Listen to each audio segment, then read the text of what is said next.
Muy buenas tardes. Nuestro panel. Todavía no está. ¿Me escuchan? ¿Me escuchamos? Que nos avisan cuando iniciamos con la presentación. Ya iniciamos, dice ahí, dale. Se escucha un poco lejos. Aló, muy buenas tardes. Mi nombre es Juan Carlos Castro Baño, líder del Grupo de Investigación Complejidad y Administración Pública. Agradeciendo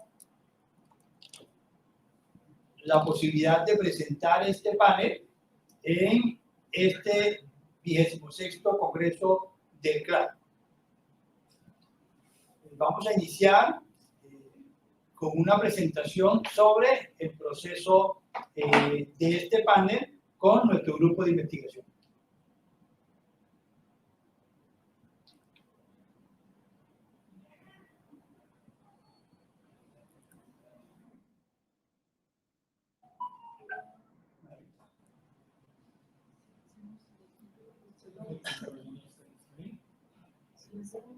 No, pero mira que todavía no han comenzado. Nos avisan cuando inicia la programación, por favor.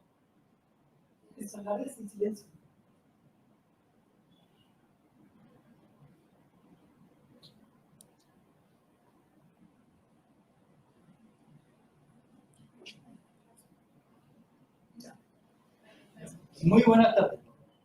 Mi nombre es Juan Carlos Castro Baño, docente egresado, y tenemos el gusto de presentar este panel en el marco del 26º Congreso Internacional del CLAD sobre el Estado y la Administración Pública.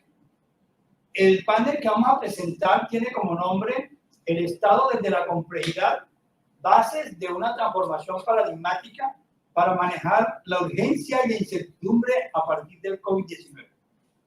Este ejercicio es producto de un proyecto de investigación que estamos desarrollando en la Escuela Superior de Administración Pública con el nombre La complejidad de la gestión pública en tiempos de pandemia por COVID-19. El ejercicio está enmarcado en la concepción teórica sobre la complejidad, el paradigma y en particular el pensamiento complejo, donde estamos planteando algunos principios relacionados con el paradigma de la complejidad y la simplicidad, en el cual esa simplicidad se basa en la disyunción y la reducción. Y queremos proponer en este ejercicio la necesidad de la implementación del paradigma de la complejidad a partir de los principios de la distinción y la conjunción, es decir, la unión.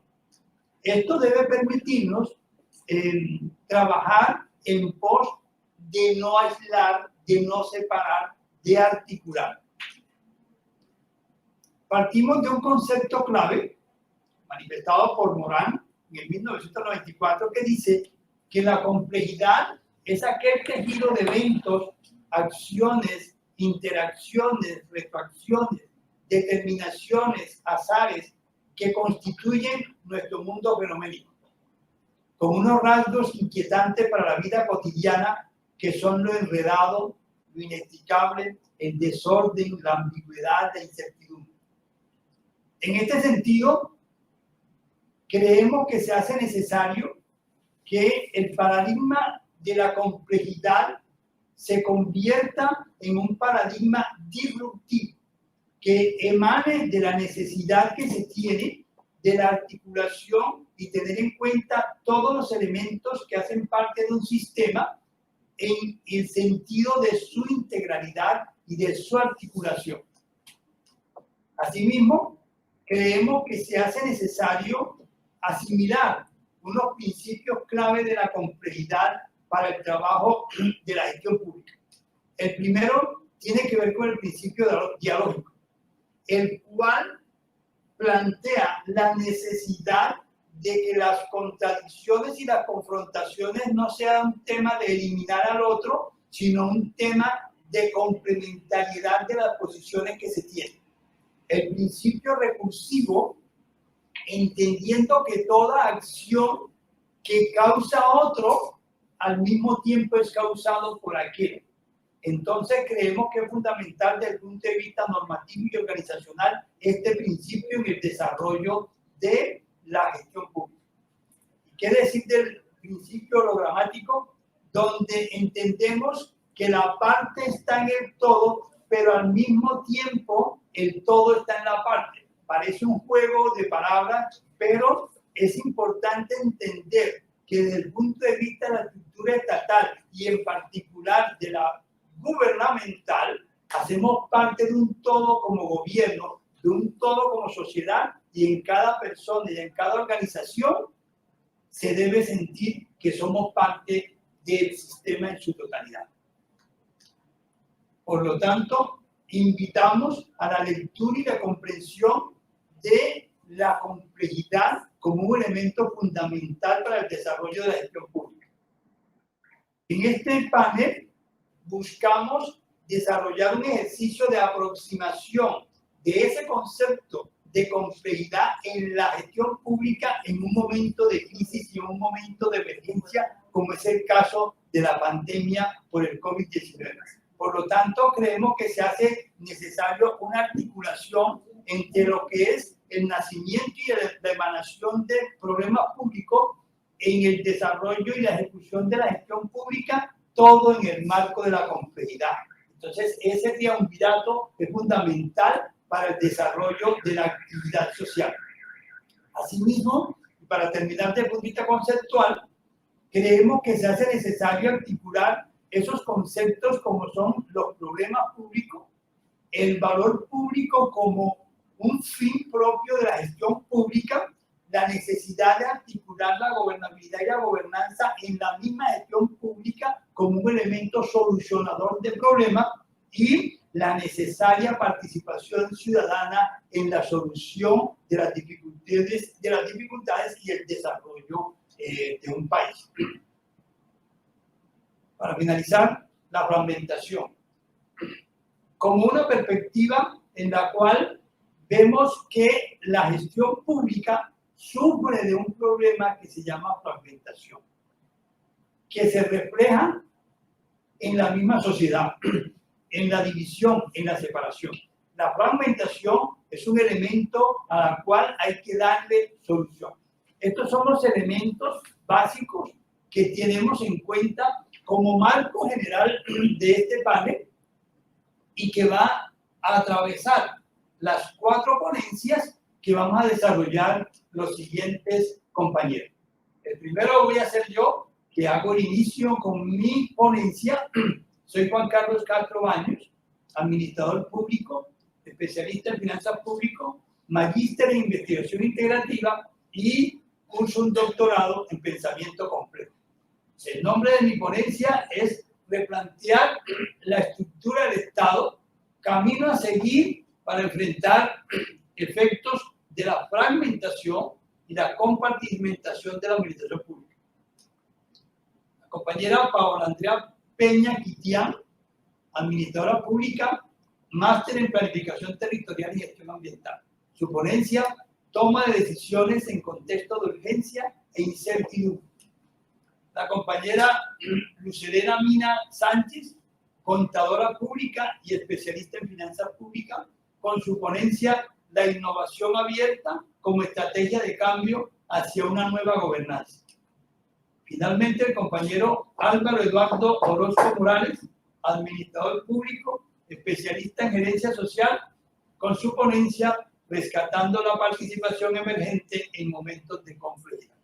Este es el equipo que, conjuntamente con el grupo de investigación y el semillero de investigación, ayudaron a la construcción de este panel. Iniciamos con la ponencia Replantear la estructura del Estado, camino a seguir para enfrentar efectos de la fragmentación y la compartimentación de la administración pública.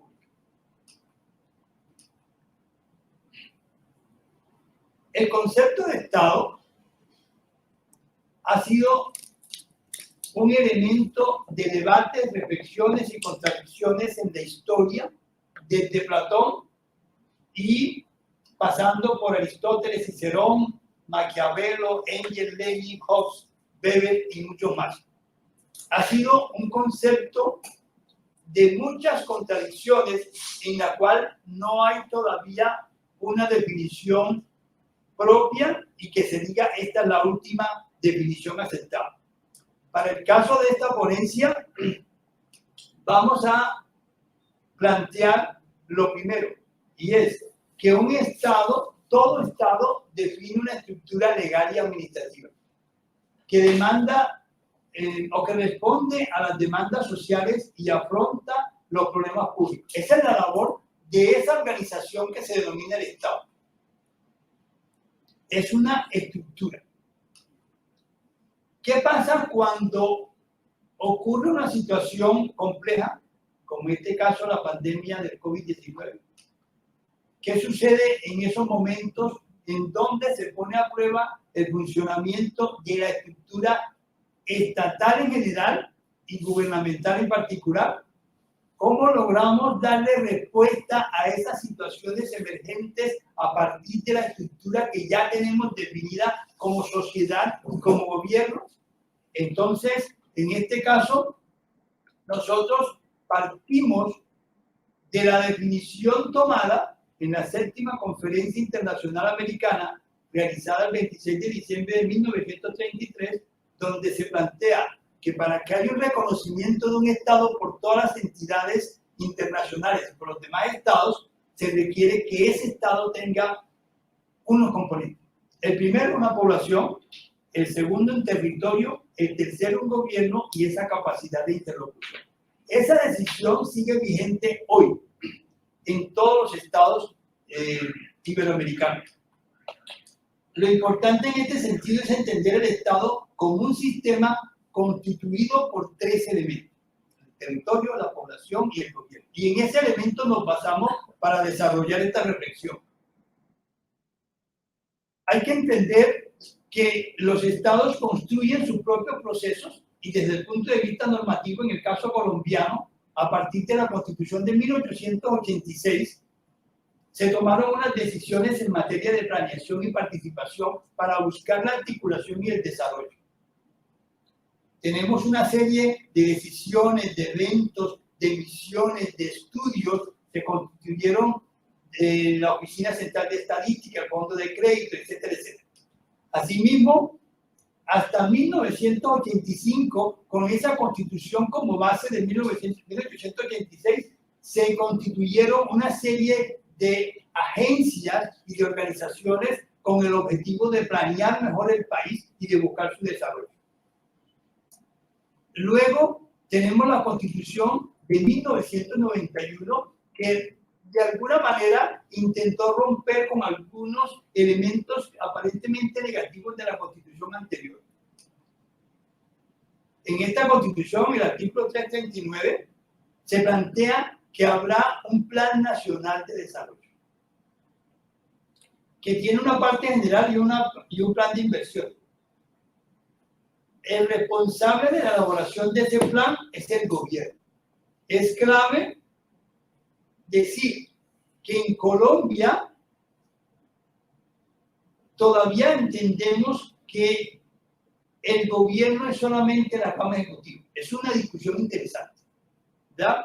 Y en esa constitución se plantea la necesidad de constituir unas instancias fundamentales en la relación gobierno-sociedad civil y se le denomina Consejo Nacional de Planeación, que está constituido por esos representantes de las entidades territoriales y de los sectores económicos, sociales, ecológicos y comunitarios. Como desarrollo a esa decisión del plan de desarrollo está la Ley 152, que reglamentó la forma de cómo se elabora ese plan de desarrollo y que existen unas autoridades y unas instancias de planeación. ¿Qué trae como problema esta decisión? ¿Qué trajo como problema? Hay 3 elementos fundamentales. El primero es que iguala en un mismo nivel entidades gubernamentales que toman decisiones públicas, como son el Congreso, la Asamblea y los consejos, con los espacios sin poder de decisión, como son los consejos de planeación. Esto es una gran problemática porque desarticula un poquito las responsabilidades que tiene cada elemento del sistema como tal. El segundo problema en este ejercicio de planeación es que se le da un carácter consultivo a ese espacio que se llaman los consejos de planeación. No es un espacio de toma de decisiones, ¿ya? Es un espacio de consulta, el cual las opiniones que diga no necesariamente son tomadas en cuenta por los administradores y los tomadores de decisión. El tercer elemento de reflexión y discusión es el criterio asumido en que el Consejo Nacional de Planeación y esos consejos territoriales de planeación constituyen el Sistema Nacional de Planeación. Hay una reflexión muy fuerte sobre esto porque esto genera un contraste entre lo que es un sistema que está constituido por partes. El Estado es un sistema constituido por la población, el territorio y el gobierno. Y es muy interesante la reflexión que proponemos en el sentido de que para aprobar el plan de desarrollo no se debe tomar un elemento del sistema como la totalidad del sistema. En ese Consejo Territorial de Planeación, como lo vamos a mostrar en la siguiente diapositiva, miramos cómo se aprueba el Plan Nacional de Desarrollo en Colombia. Lo que está en el círculo punteado es el gobierno. La presidencia toma la decisión de elaborar su plan de desarrollo y saca un primer documento, elabora un primer documento, un anteproyecto, y se lo presenta al Consejo Nacional de Planeación, que si bien hace presencia alcaldes y gobernadores en el mismo, se considera que la mayoría de los participantes en ese espacio son de la sociedad civil no gubernamental. Cuando ellos reciben ese anteproyecto, tienen un mes de plazo y responden unas sugerencias o recomendaciones que la ley dice no son vinculantes, no son obligatorias. Luego la presidencia decide presentar, tiene un plazo, el proyecto de ley del plan de desarrollo. ¿A quién se lo presenta? Al Congreso. Y este lo estudia y ahí es donde se devuelve y se aprueba y devuelve y se pide la ley del plan de desarrollo. En ese círculo aparecen las entidades responsables de la aprobación del plan de desarrollo. Y la sociedad civil opina, comenta, reflexiona, recomienda, pero no toma la decisión. En el nivel municipal y distrital sucede lo mismo. En ese círculo está la alcaldía, elabora un primer documento, se lo envía al Consejo de Planeación, este opina, tiene un mes de plazo, pero su opinión, sus recomendaciones no son obligatorias. Y el proyecto de acuerdo es aprobado en el Consejo Municipal y es en ese ciclo donde se toman las decisiones. ¿Dónde está el ejercicio? Y es que la decisión del plan de desarrollo está en manos de los gobiernos y no en manos de la sociedad civil no gubernamental. El otro elemento de fragmentación que planteamos es como lo mostramos aquí en este documento, en esta gráfica, 1.431 entidades públicas conforman toda la estructura gubernamental desde el orden nacional hasta el orden municipal, cada una con sus propias metas, cada uno con sus propios indicadores, cada una con sus propias metas e indicadores, presupuestos, y hace falta una articulación a partir de la complejidad misma organizacional y de la complejidad de la sociedad y de la complejidad del territorio. Por eso planteamos que se hace necesario en este proceso de analizar que para el proceso de planeación, para el proceso de participación para la toma de decisiones en materia del plan de desarrollo, se requiere la participación de todos los elementos constitutivos del Estado en materia de toma de decisiones. La complejidad está en que se aumente el nivel de articulación entre todos los elementos constitutivos del Estado.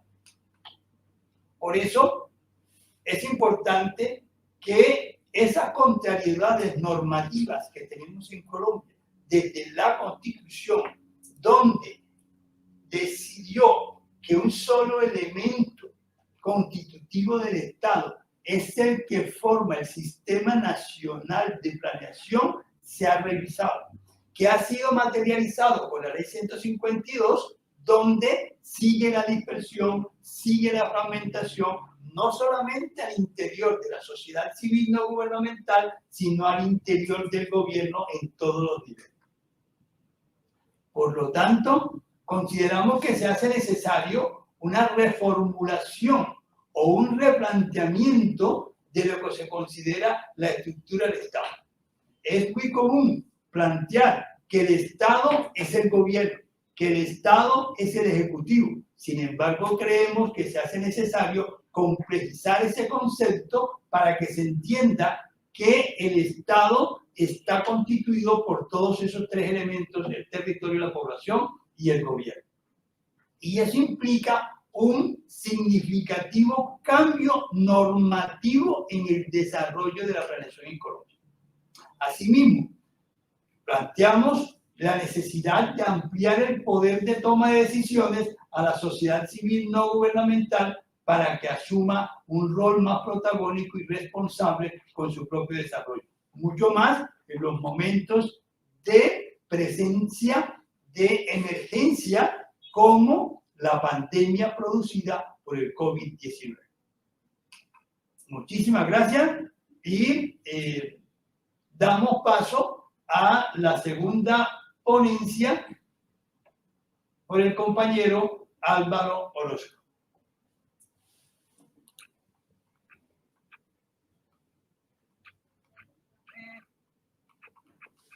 Muy buenas tardes. Mi nombre es Álvaro Orozco, soy integrante del Grupo de Investigación, Complejidad y Administración Pública.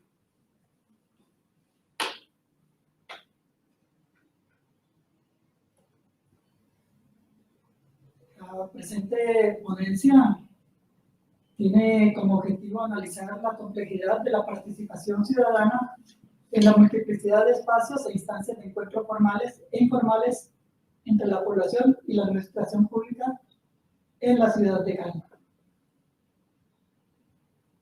Para ello, vamos a tratar lo que es el tema de la escalera de participación, entender que la participación ciudadana tiene varios niveles y esto lo ha tratado anteriormente Sherry Arnstein.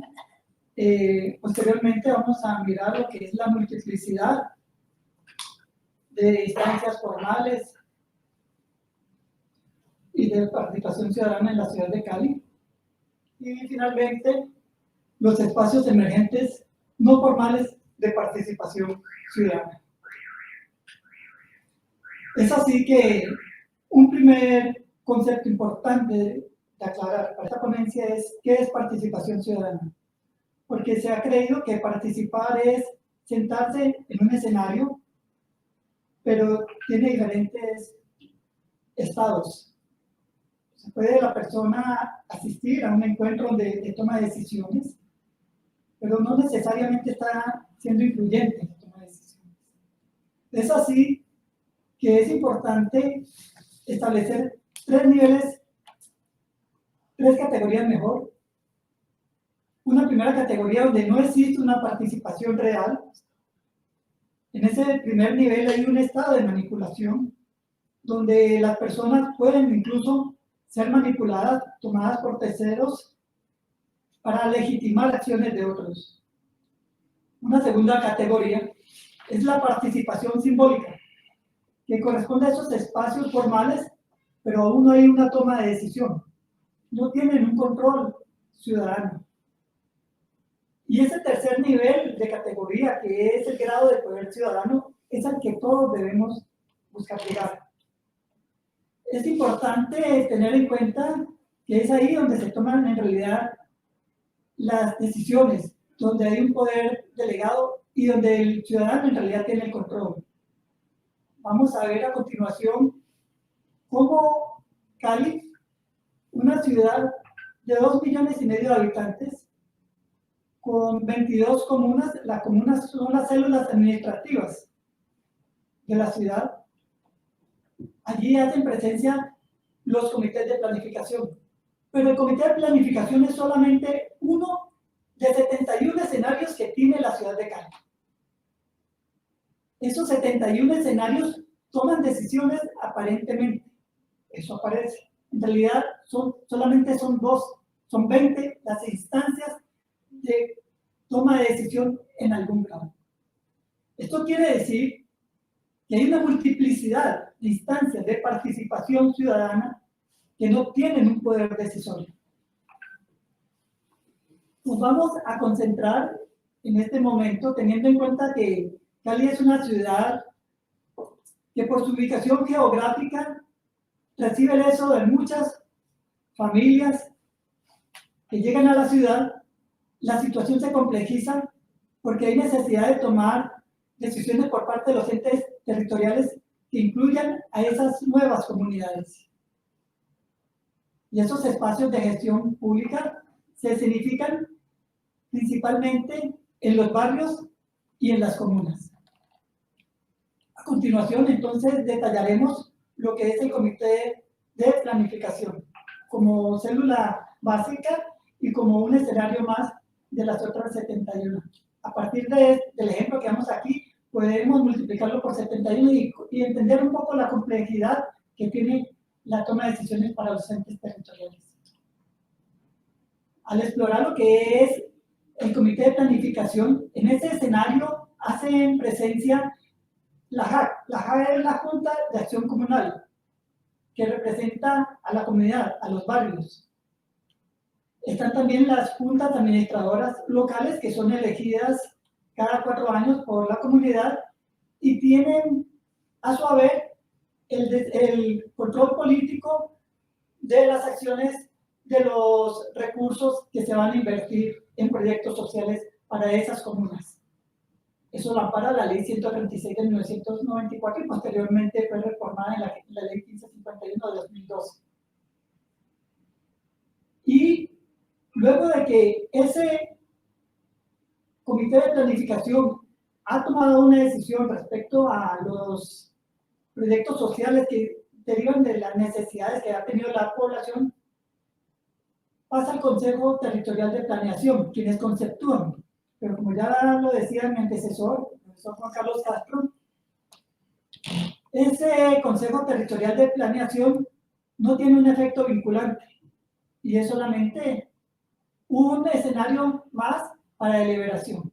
Entonces, en este escenario de los comités de planificación se ha un entramado de intereses políticos y necesidades sociales, donde tiene ventaja el más fuerte, que tiene más conocimiento frente a otros miembros de población también, que están en esas instancias, pero que no tienen el conocimiento de lo público.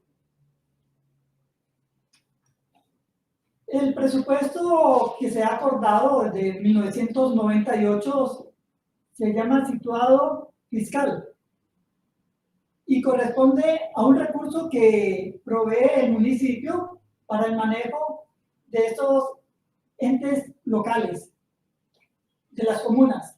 Allí se destina poco menos del 2% de todo el recurso, de todo el presupuesto del municipio. Un presupuesto muy bajo. Si vemos las últimas 5 administraciones desde 2001 hasta 2019, la máxima inversión que se logró fue en el 2004-2007 con 1.39% de ese recurso total que tiene el municipio. Un recurso bajo para manejar 71 instancias de participación. Esta es una situación por la cual aquellos que tienen el control tratan de buscar ese recurso y apropiarse de él para la significación de proyectos, pero proyectos particulares que tienen no una continuidad en el tiempo, sino que buscan favorecer intereses personales. Vamos a ver a continuación algunas voces de esos actores sociales. El Consejo Territorial de Planeación, en la página 11, expresa: la visión que presenta el plan de desarrollo está copiado textualmente del actual POT de Cali y desfasado en temporalidad. No hay elementos explícitos que indiquen que la visión del plan de desarrollo recoge los intereses de los diversos sectores. Asimismo, no hay claridad en cómo los problemas identificados en el diagnóstico del plan de desarrollo se articulan con los componentes y programas del plan de desarrollo. Y esto pasa porque en el plan de desarrollo, si bien se tiene de pronto en cuenta algunos miembros de la comunidad, no hacen parte activa en el seguimiento de las políticas públicas y el desarrollo mismo de los programas de inversión. Otra de las voces señala que hay líderes representativos que son cooptados por la administración pública y pierden la esencia del control social. Lo podemos ver en los vocales de control, que son los miembros representantes de la comunidad ante las empresas prestadoras de servicios públicos. Las empresas de servicios públicos, cuando ven que los representantes sobresalen, los cooptan, los toman para sí y los alejan del servicio social. Esto es, los hacen parte de su junta directiva, ya ellos siendo parte de ese otro escenario, no hacen el debido control social. Otra de las expresiones es: las decisiones tomadas desde la administración municipal finalmente se ejecutan para cumplir indicadores, pero alejados de cubrir las necesidades en contexto que se viven en cada territorio. Se obedece a una estructura top-down.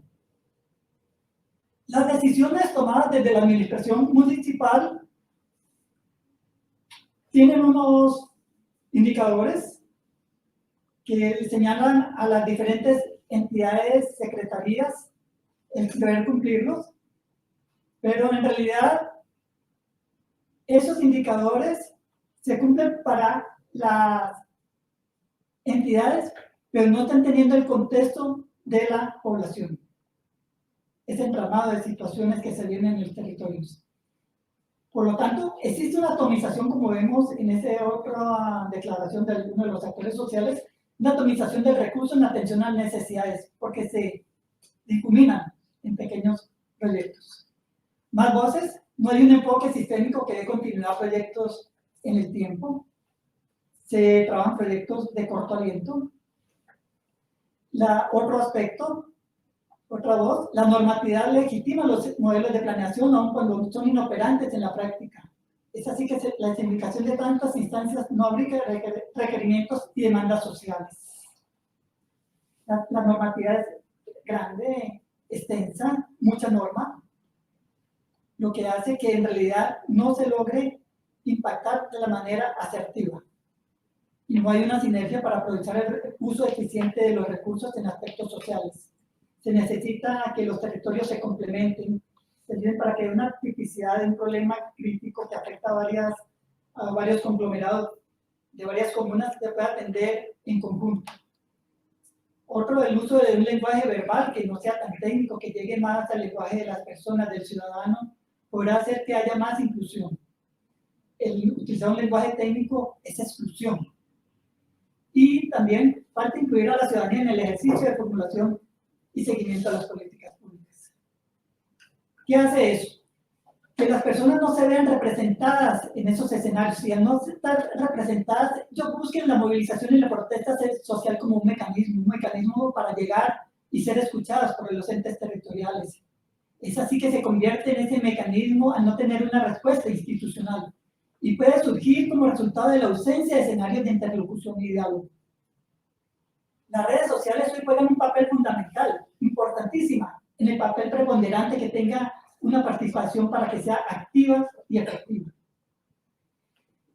Se podría decir que hay mecanismos ineficientes de interacción entre la comunidad y el gobierno y debe haber una escucha por parte del gobierno y debe haber un mecanismo de doble vía donde se escuche al ciudadano y donde el ciudadano pueda demandar sus necesidades y estas sean escuchadas y aterrizadas en los planes de desarrollo incluyentes y participativos. Es así como vemos a continuación algunos hitos para ir rápidamente. El comité cívico, por ejemplo, fue una manifestación del inconformismo en la comunidad del barrio del Peñón, donde la problemática era la ocupación del espacio público por vendedores ambulantes. ¿Qué se logró con ello? Con esa voz. Un trabajo conjunto en mesas de conciliación con el DAGMA, que es la entidad administrativa del medio ambiente en la ciudad, y las autoridades de la Secretaría de Tránsito para establecer horarios de cierre y reubicación de vendedores ambulantes. En el 2011, el MANE, que es la Mesa Amplia Nacional de Estudiantes, haría la promulgación de una ley 30 y se buscaba reducir los recursos a la educación pública y se acordó, el logro fue los acuerdos con el gobierno nacional para echar para atrás esa reforma y en cambio una nueva propuesta para una ley de educación pública. Recientemente, en el 2017, el paro cívico de Buenaventura, el puerto más importante de Colombia, la problemática ha sido la escasez de agua potable, corrupción y malversación de fondos. ¿Y qué se logró? Una mesa de diálogo con el gobierno nacional y departamental que logró la creación del Fondo de Desarrollo Integral con seguimiento por parte de líderes para que se ejecutaran esos trabajos y esas acciones tendientes a mejorar el estatus social. Y finalmente, en el 2021, recientemente, en el mes de mayo, el paro nacional, donde Cali fue una ciudad que recibió el mayor golpe, digámoslo, en el Estado colombiano, con la manifestación misma de ciudadanos inconformes ante la significación de una posible creada cascada de impuestos, y eso llevó a que muchos se manifestaran, pero adicional a ello se crearon movimientos como la Unión de Resistencia de Primera Línea, donde había una problemática y es la oferta baja de empleo. ¿Qué se logró? Un diálogo con la gobernación y la alcaldía. A continuación, las conclusiones son: la participación ciudadana es eficiente solo en el grado de tener poder decisorio. Si no hay poder decisorio, en realidad es vaga esa participación ciudadana y se vuelve en el tiempo ineficiente y hace que muchos líderes pierdan el deseo de continuar en estos espacios de participación. La multiplicidad de instancias, como ya lo dijimos, 71 instancias de participación ciudadana, hace que ese recurso se disemine y no se dé alcance al propósito y fines para el cual fueron creados. Las facultades brindadas a las instancias de participación ciudadana son de un carácter optativo y no vinculante. En esta escalera de participación ciudadana que veíamos, el ciudadano está, sí, mucho en el nivel intermedio, pero no llega a esa instancia de control ciudadano. Otro aspecto es que las instancias de participación ciudadana, al no tener ese poder decisorio, son un camino estéril en el logro de los objetivos sociales. Otro aspecto, la movilización social así pues, se convierte en el camino más corto para alcanzar el logro de sus derechos sociales y se constituye en una emergencia. Es por ello que ahora, con el auge de las redes sociales como medio de participación no formal, decía el gobierno liderar procesos de inclusión que sean innovadores, de lo cual se referirá nuestra compañera Luz Helena. Muchas gracias.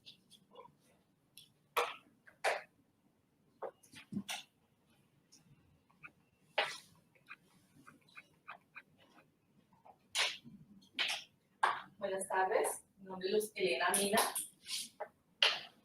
y bueno, damos continuación a este panel.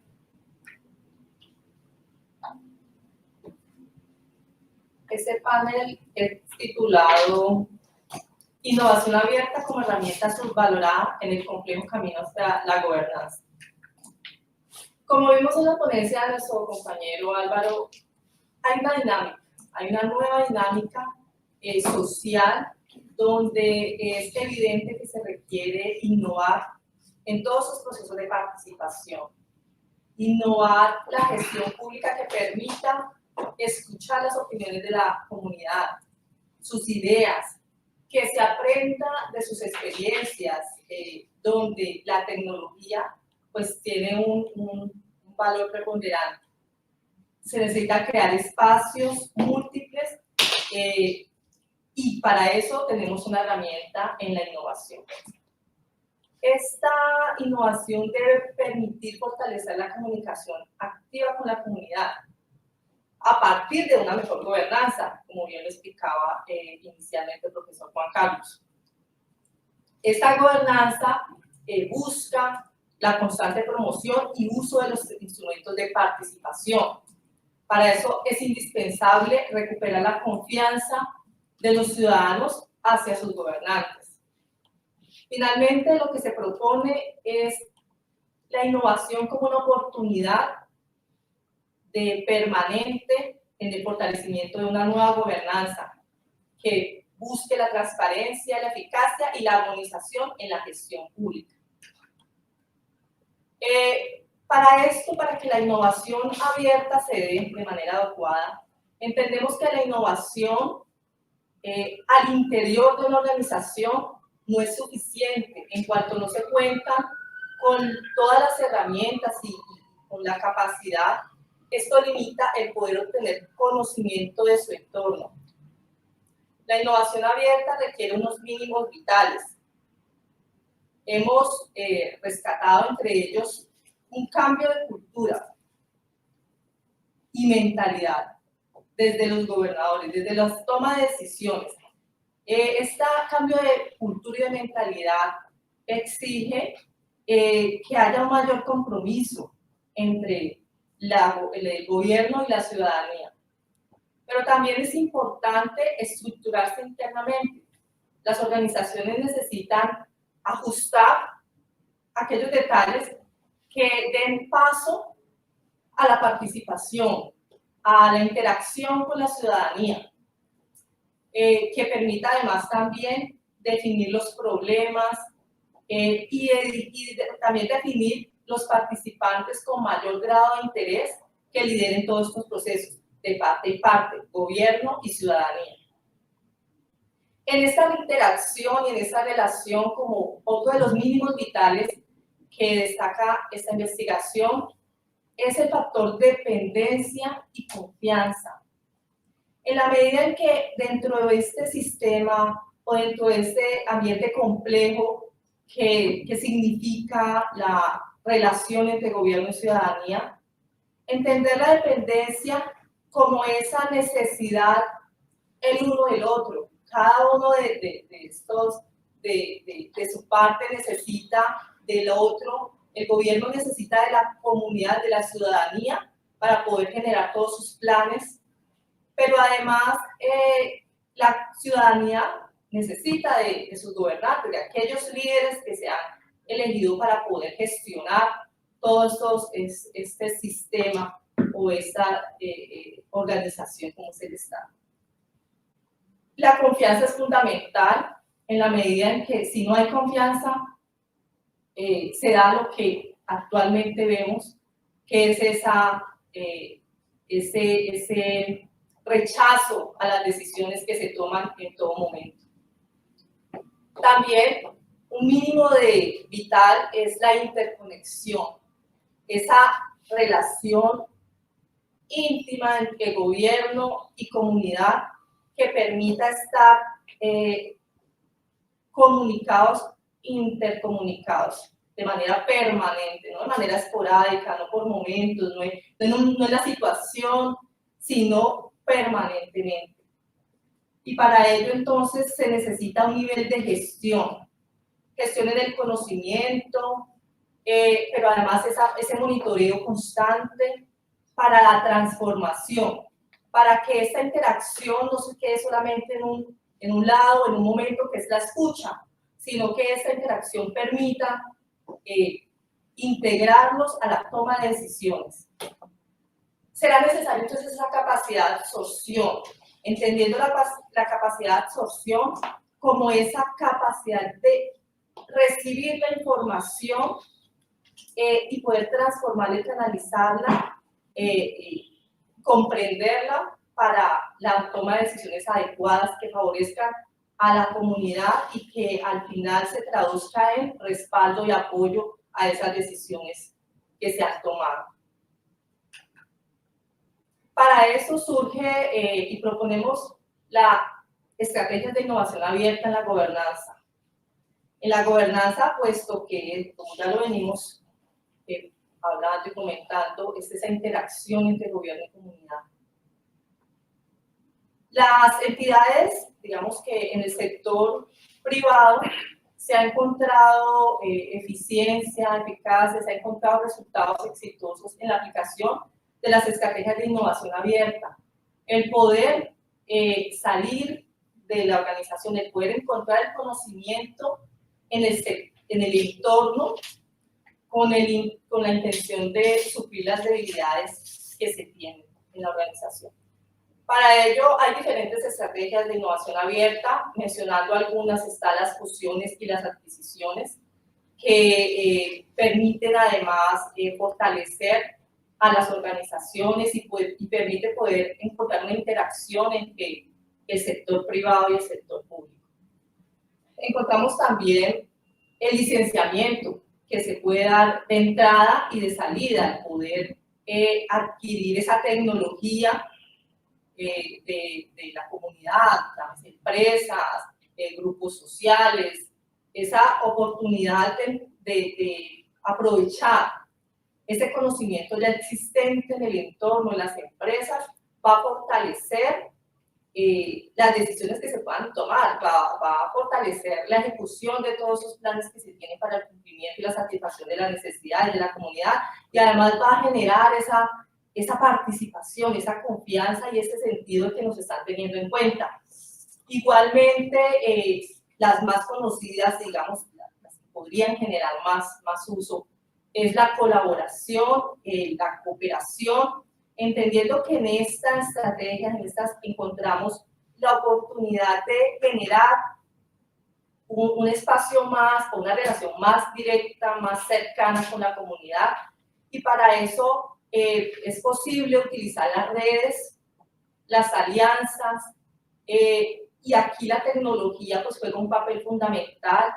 Ya las personas que son más cercanas a estos temas de tecnología y el poder brindar todas estas herramientas generará que esta estrategia de innovación abierta, como es las redes y las alianzas, la colaboración, se haga de manera más cercana y además poder dar voz a estas voces que ya no están tan apagadas y que quieren participar de las decisiones.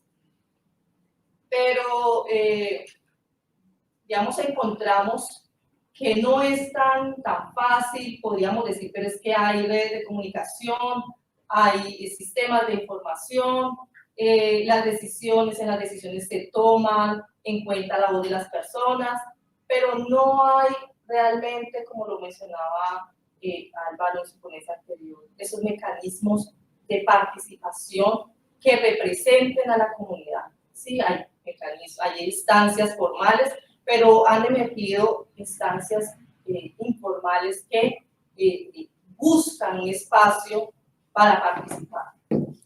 Entonces, necesitamos entender la gobernanza y además que eso implica un trabajo conjunto.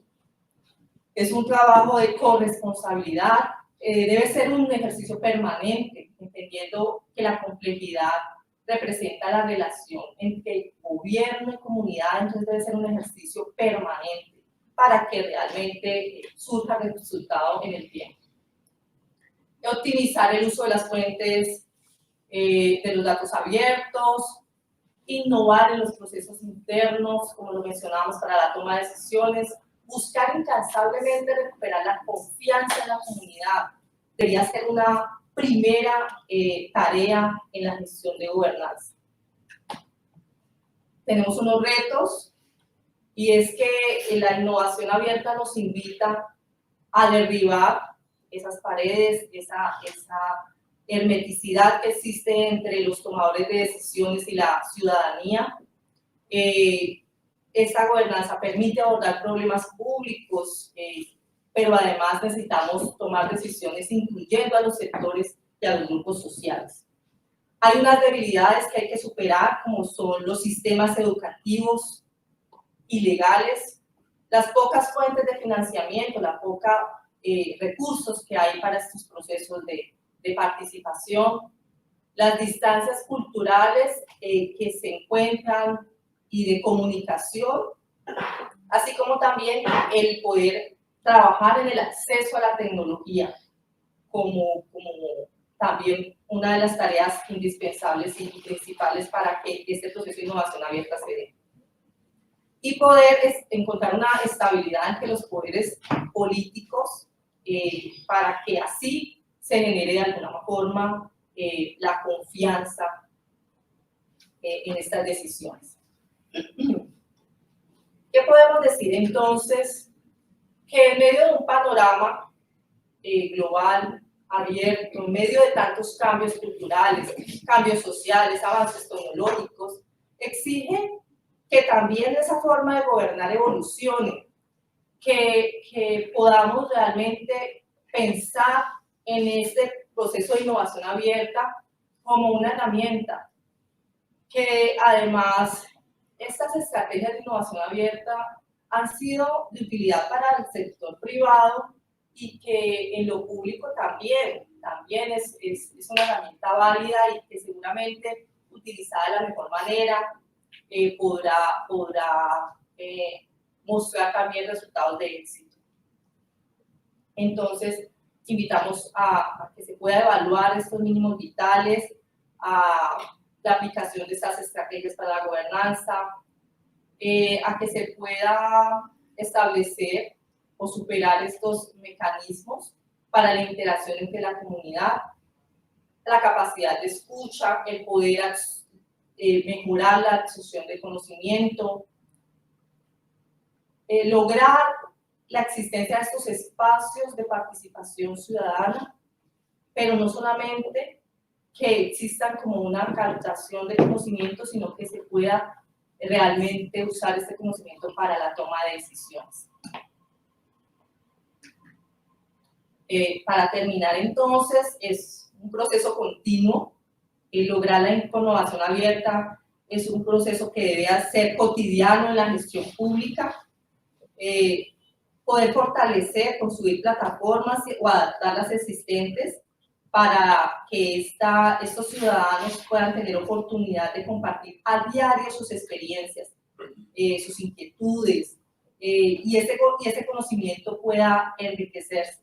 Además, podríamos o se podría utilizar esa experiencia no solamente de la comunidad, sino de los funcionarios como tal, crear espacios para que esta dinámica y este flujo constante de conocimiento también permita que esta compleja relación entre ciudadanía y gobierno se pueda generar o se pueda administrar de una manera adecuada para que haya respaldo del gobierno. Gestionar el conocimiento entonces implica traducir, apropiar y transponer la información en el momento adecuado. La bibliografía, muchísimas gracias.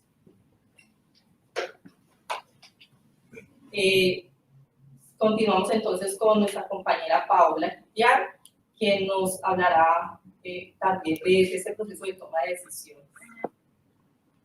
Bueno, muchas gracias, Luz.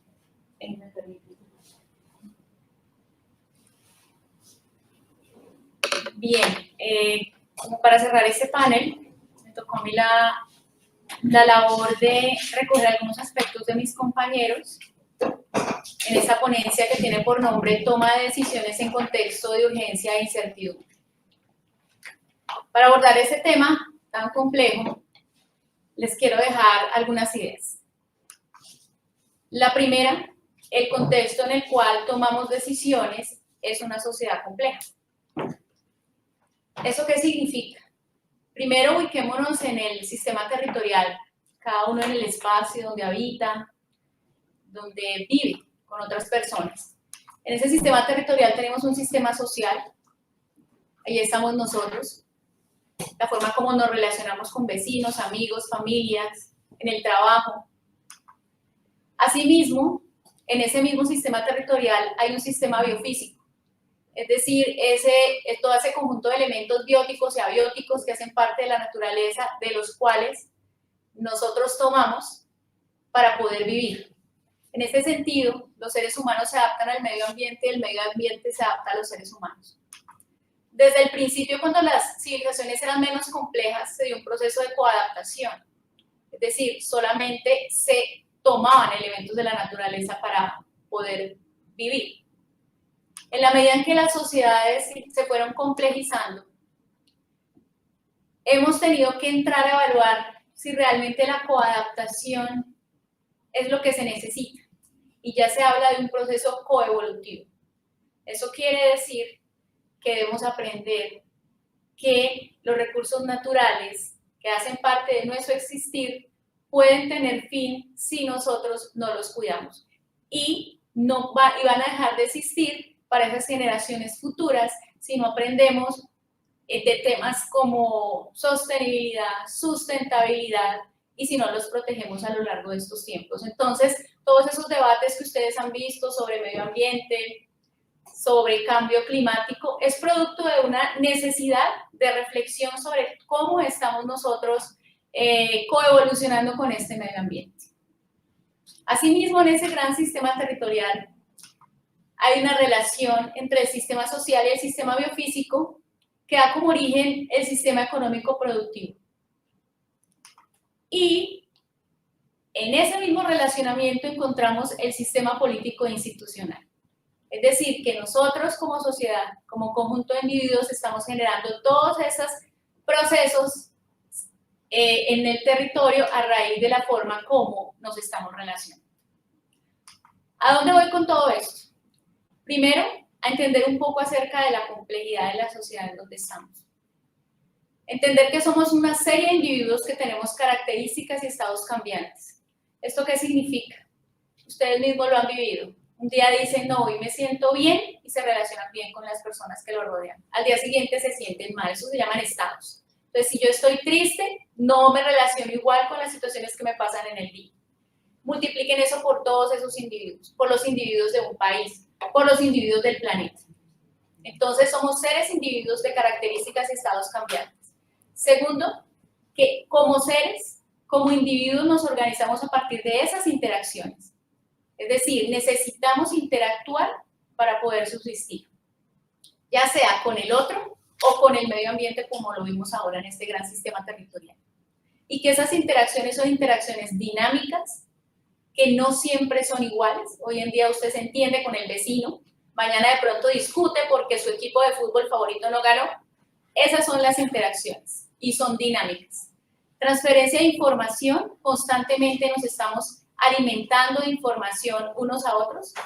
¿Esto qué quiere decir? Pues que ahora con la era de la información y las comunicaciones estamos accediendo a cantidad inimaginable de información, incluso cantidad de datos se están generando por segundo y de los cuales nosotros podemos tener acceso. Y son relaciones múltiples y no lineales. ¿Eso qué significa? Que definitivamente como sociedad no podemos definir claramente cómo una persona o con cuántas personas se está relacionando al tiempo. Tanto que a veces a esas relaciones le colocamos nombre. Entonces al vecino le llamamos vecino, al amigo, al partner, al compañero, en fin. Esas son las relaciones de las que estamos hablando. Y estas relaciones y estas interacciones provocan emergencias. ¿Qué son esas emergencias? Son situaciones, comportamientos, hechos que se dan a partir del relacionamiento, ya sea, como les digo, con el entorno, con los objetos, con lo inanimado, con otros individuos. De esas interacciones surgen ciertas emergencias. Emergencias que tienen un contenido de incertidumbre, porque si nosotros, por ejemplo, colocamos a un grupo de personas en una habitación, cerramos la puerta y luego volvemos a unas cuantas horas, esas personas que están ahí pueden haber generado un relacionamiento de formas múltiples. Pueden haber terminado discutiendo, si de pronto eran de partidos políticos diferentes o de condiciones religiosas diferentes, o a lo mejor hasta consensuando. Eso depende de los estados y las características de estas personas. Este sistema que les estoy presentando, en el cual todos vivimos y que es muy complejo, también se adapta. Y en este caso tenemos el ejemplo que hemos vivido con la COVID-19. Vemos cómo hemos aprendido como sociedad a adaptarnos a muchas situaciones que nos impusieron en determinado momento, como usar el tapabocas, como las restricciones en temas de movilidad, en temas de distanciamiento. Entonces vemos cómo hemos aprendido a adaptarnos. Así son los sistemas. Un sistema está en constante cambio, nunca es el mismo. Y en la medida en que surgen emergencias fuertes que entran, como yo digo, a golpear el sistema, pues obviamente los cambios son mucho más significativos. Y finalmente no es conocer que como sistema, cada territorio interactúa con otros sistemas a nivel mundial, incluso a nivel universal, porque hace poco, no sé si escucharon una noticia o la leyeron, sobre cómo los científicos alertaban de la forma como se estaban haciendo las salidas al espacio, porque de pronto esas salidas implicaban que al sacar nosotros algunas virus que tenemos o bacterias que tenemos en el cuerpo que son naturales, esas bacterias estaban evolucionando en el espacio. Entonces ya teníamos que pensar en un ejercicio de bioseguridad planetaria, porque es que es una constante relación. ¿A dónde va todo esto? A las emergencias. Entender que los problemas públicos son emergencia de esa complejidad y que para poder abordarlos de forma acertada es necesario comprender las relaciones y así poder reducir esa incertidumbre y tomar mejores decisiones. Ojo, no quiere decir que la incertidumbre llegue a cero. Eso no pasa porque la complejidad y la incertidumbre, la una hace parte de la otra. Pero sí podemos prepararnos y sí nuestras decisiones pueden mejorar. Para ese caso les voy a dar un ejemplo. Lo que sucedió con la COVID en Colombia. Aquí hay algunos ítems que de pronto ustedes pueden llevarlos a otros territorios, pero este es un análisis muy breve para que podamos ver la relación entre la complejidad, el problema público y la toma de decisiones. Primero, entender que la COVID-19 se convierte en un problema público al tomar las redes sociales de la sociedad como redes de contagio. Eso quiere decir que en sí misma la enfermedad no era un problema público. Se hace problema público cuando al no haber vacunas se convierte en pandemia. ¿Y cómo se convierte en pandemia? Precisamente con el contacto, con las interacciones de las personas. Eso es lo que yo llamo que fue una emergencia indeseada. En ese sentido, las primeras decisiones apuntaron a restringir las interacciones para evitar el colapso del sistema de salud. ¿Eso qué significa? Que golpearon el sistema las decisiones, en el sentido de que el sistema, como lo vimos anteriormente, el sistema está acostumbrado a interactuar y todo lo que surge del sistema surge de esas interacciones. Entonces, al restringir las interacciones para evitar el colapso del sistema de salud, estaban sucediendo muchas cosas al interior de los individuos, desde el punto de vista psicológico, desde el punto de vista emocional, desde el punto de vista de sus negocios. Entonces, vemos cómo suceden muchas cosas. La primera, las emergencias. Entonces, miremos cómo estas decisiones generan diferentes tipos de emergencias. Yo identifiqué una emergencia deseada. En este caso, despertar el rezago tecnológico. Resulta que en Colombia, aunque se han hecho avances, no vamos a entrar a cuestionar nada. Lo cierto es que el rezago, el tema del uso de las tecnologías, sobre todo en la prestación de los servicios públicos, puede ser evidente. Entonces, este golpe al sistema hace que el sistema se reorganice y se adapte a esta nueva realidad, donde la tecnología cobra relevancia. Y así es como empezamos a ver trabajo en casa, consultas de salud en línea y todas estas situaciones. Pienso yo que es una emergencia deseada que vale la pena seguir trabajando. Pero asimismo, vimos cómo sucedieron otro tipo de emergencias.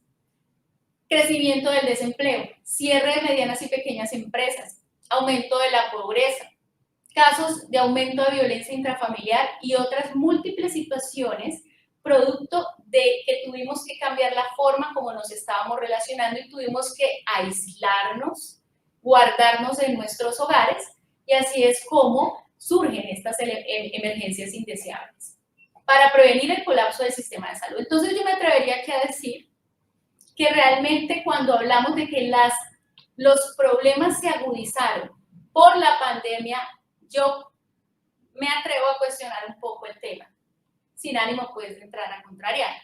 Yo pienso que la situación se da porque las primeras decisiones apuntaron a restringir esas interacciones y eso fue lo que realmente hizo que colapsara el sistema. Porque ya, en el caso de Colombia, cuando la informalidad es tan alta, pues es la persona que tiene que salir a la calle a vivir el diario, a ver los dulces, a venderlos y a tocar la mano del cliente, pues ya no lo puede hacer, porque sencillamente no se puede interactuar. Bueno, en ese sentido, entonces, con toda esta crisis, pues vienen otras decisiones que apuntan a contener la crisis social provocada y estas medidas no son suficientes, por lo que se acentúan las problemáticas sociales. Sí, se hicieron muchas cosas aquí, pero las problemáticas sociales eran tan graves que no se pudo lograr. Entonces, aquí es donde le quiero destacar algo. La siguiente decisión que se toma en función de que la situación económica pues no daba abasto y habían unas situaciones inmediatas que había que atender, pues fue la propuesta de reforma tributaria. Una reforma tributaria bastante ambiciosa, donde el gobierno nacional pues propone en cierta medida conseguir todo el recurso que se requiere para poder salir de la crisis. En este sentido, lo lógico es eso. Si yo tengo escasez de recursos, pues lo tengo que conseguir. Y la forma más apta para conseguirlo se llama reforma tributaria. Esa es una decisión sencilla, es una decisión lineal. Si yo tengo hambre, me como una manzana. Si yo tengo sed, me tomo un vaso con agua. Pero en sociedades complejas como la que venimos viendo durante esta intervención, pues sucedió lo inesperado. Las emergencias con alto grado de incertidumbre, un estallido social. Una emergencia indeseable para todos los que hicimos parte de ella y que en cierta medida nos vimos afectados. Entonces, mire cómo las decisiones pueden llevar a problemas mucho más críticos. El sistema de salud no colapsa, el sistema económico y social sí, pero el estallido social se convierte en un problema público mayor en la misma pandemia, la cual pasa a un segundo plano. Esto quiere decir que de un problema como la pandemia llegamos a un estallido social. ¿Bien? Bueno, voy a ir aquí. La última idea que les quiero dejar es deber de los tomadores de decisión hacer esfuerzos para comprender la complejidad de la sociedad y poder intervenir acertadamente y positivamente entre los problemas públicos. Y ese es el compromiso de las administraciones y de los gobiernos. ¿Cómo comprendemos esta complejidad que les acabé de presentar para poder intervenir acertadamente y positivamente en los problemas públicos? Aquí yo les dejo algunas recomendaciones, algunas ya fueron dadas por mis compañeros de panel, así que no me voy a detener mucho en ellas. Primero, sacar provecho de la complejidad conociendo y comprendiendo las interacciones. Tenemos que aprovechar esa complejidad para dinamizar emergencias deseables. Vimos cómo cuando las comunidades se unen, pueden crear espacios que permiten participar, pueden crear dinámicas que permiten diálogos asertivos donde se toman decisiones conjuntas con el gobierno. Vemos que sí se pueden dinamizar situaciones deseables. ¿Y cómo lo podemos lograr? Pues pensemos en el famoso punto de apalancamiento, cómo un pequeño impulso puede provocar un gran efecto. Un pequeño cambio puede generar grandes dinámicas. A problemas complejos, soluciones no convencionales, lineales o simplificantes. Esto no quiere decir que lo que se viene haciendo con las administraciones públicas se descarte, al contrario, lo dijo el profesor Juan Carlos al principio. La complejidad incluye elementos de la simplicidad. Esas decisiones simples, como decisiones donde ya están establecidos procedimientos, decisiones técnicas, son decisiones que perfectamente caben, pero no hay que dejarlas ahí, porque las decisiones simplificantes apuntan básicamente a los síntomas del problema. O sea, yo necesito urgentemente solucionar mi problema de hambre y me como una manzana. Pero resulta que hay situaciones por debajo. Entonces, ¿por qué tengo mi problema de hambre? No, lo que pasa es que no tengo trabajo, no puedo conseguir la manzana. Entonces, mire cómo cuando empezamos a analizar la complejidad de la sociedad podemos encontrar otras causalidades más estructurantes que nos permitan poder afrontar mejor los problemas complejos. Y para eso, ya lo dijo el profesor Juan Carlos, tenemos que pensar cómo reorganizar esa forma de decidir en las administraciones públicas, cómo están interactuando cómo están funcionando para poder atender a esos problemas complejos y no quedarse solamente en los problemas complicados. Ubicar al ciudadano como actor activo en todo el proceso de la política. Lo vimos con Álvaro, lo vimos con Luz, ellos lo destacaron en todo tiempo. Definitivamente hoy los gobiernos no se pueden dar a una tarea titánica de atender toda cantidad de necesidades de una sociedad tan compleja. En la medida en que los individuos se multiplican y se multiplican las interacciones con su entorno y entre sí mismos, va a ser cada vez más importante colaborar en el ejercicio de las soluciones, si queremos realmente afrontar la complejidad de estos problemas públicos. Desarrollar en el talento humano habilidades en pensamiento complejo. Esto es fundamental. Si yo quiero cambiar la forma de proceder dentro de la administración para tomar decisiones, para ser más eficientes, para generar más calidad, más valor, es necesario que cambie el chip del talento humano, que empiecen a pensar en esa forma de pensamiento complejo, romper con esa cultura de individualismo. Para ello, definitivamente hay que fortalecer la comunicación. La distorsión de la información conlleva que se eviten las interacciones del sistema y se provoca la emergencia de los problemas. Entonces, vemos cómo las famosas fake news. Las famosas fake news son ejemplo de la debilidad de comunicación que hay entre el gobierno y la ciudadanía. Y muchas veces entre las mismas dependencias de un gobierno que puede salir a decir declaraciones completamente diferentes. Además de eso, es necesario seguir trabajando la transparencia, la rendición de cuentas, todos esos elementos de gobierno abierto como paradigma que se está dando a nivel mundial, es necesario que se tomen en cuenta y que se lleven a cabo en la práctica. Finalmente, para destacar lo que dijo mi compañera Luz, provocar la innovación como emergencia del sistema. La innovación es esa gran herramienta y un ecosistema de innovación fuerte está preparado para afrontar momentos de urgencia e incertidumbre. Pero como lo dijo bien mi compañera, no es un ejercicio momentáneo. La innovación como emergencia tiene que ser un ejercicio permanente. Por eso estos laboratorios de innovación, laboratorios de gobierno, toda esa cantidad de ideas que están empezando a surgir para hacer un ejercicio constante de innovación en función de problemas públicos es un buen camino. Y para ello, pues es necesario utilizar esa herramienta de la interdisciplinariedad del saberes. Sabemos que los problemas públicos complejos son multicausales y que eso hace que la interdisciplinariedad deba ser esa herramienta para poder afrontarlos. Con esto termino y bueno, muchas gracias. Tenemos otra pregunta.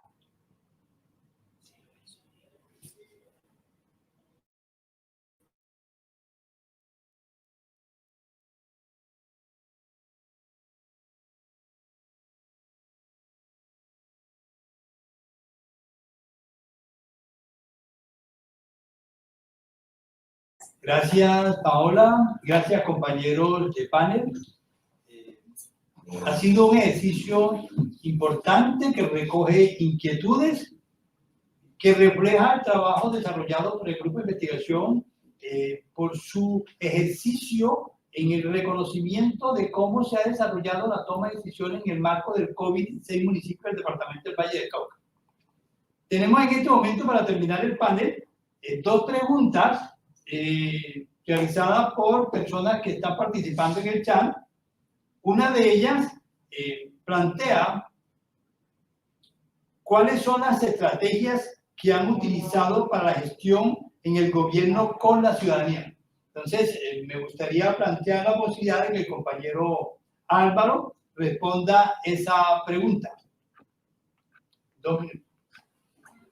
Buenas tardes, Jennifer. Para dar respuesta a tu pregunta, ¿cómo puede haber esa interconexión entre gobierno y sociedad si se evidencia que esta última no tiene participación en la toma de decisiones gubernamentales? El ejercicio ha sido un ejercicio continuo.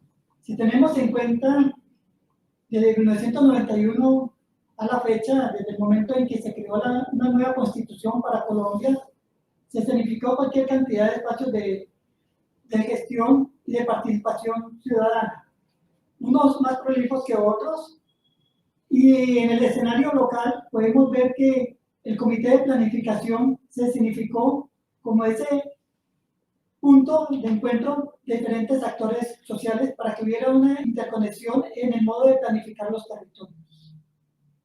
Esa gestión es importante en la planeación de cada uno de estos territorios base que son las comunas. No puedo hablar desde lo local, desde lo que se vive en la ciudad de Cali,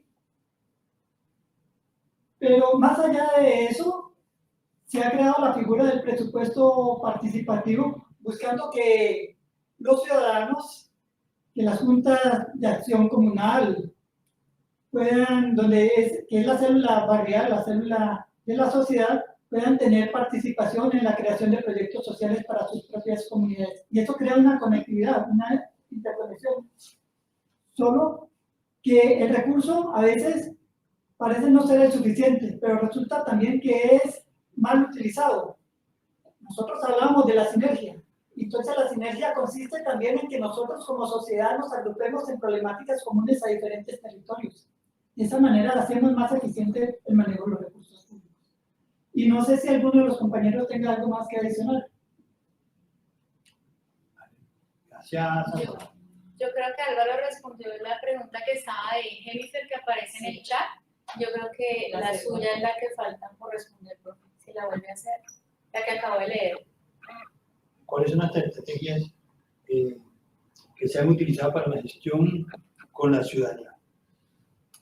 Esta pregunta tiene una respuesta un poco rara, ¿ya? Porque la estrategia que en muchos casos se ha utilizado por parte de los gobiernos ha sido la creación y la fragmentación, como el caso de Cali, que tiene 71 espacios de encuentro entre el gobierno y la sociedad civil no gubernamental. Por lo tanto, la estrategia, lo más seguro es que no haya cumplido sus objetivos, porque al fragmentarse internamente la administración para encuentros separados con la sociedad civil no gubernamental, desintegra la integralidad de la sociedad y desintegra la integralidad de los problemas. Entonces consideramos que esa estrategia que se ha manejado hasta hoy hay que revisarla, hay que reconceptualizarla. Entonces, ahí pensaría que se necesita hacer un pare de tal manera que se utilicen otros mecanismos para hacer la planeación y para hacer la participación. Yo creería que y esa parte se respondería básicamente a esas dos preguntas. Quedándonos 10 minutos, profesor Elkin, si no hay un compañero que tenga algún otro comentario para hacer el cierre, compañera Luz, compañera Paula, 2 minutos de comentario, Paula. Pues aquí Marcos Torres afirma que la sociedad sí tiene interacción en la toma de decisión con el gobierno. ¿Alguien quiere comentar algo en torno a esto?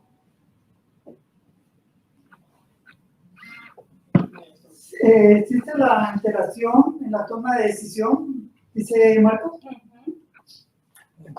De hecho, debe haber una interacción continua, porque si estamos hablando de gobernanza, ese es el nuevo paradigma del cual hemos venido trabajando hace ya muchos años. Tenemos que hablar de gobernanza. Cuando nosotros hablamos de generar valor público, estamos hablando de generar situaciones que vayan en favorecimiento de esas necesidades de las comunidades. Entonces debe haber ese diálogo en doble vía. Claro, es que es necesaria la participación de la ciudadanía y que la ciudadanía retroalimente en las necesidades que tienen para que sean atendidas en políticas públicas incluyentes.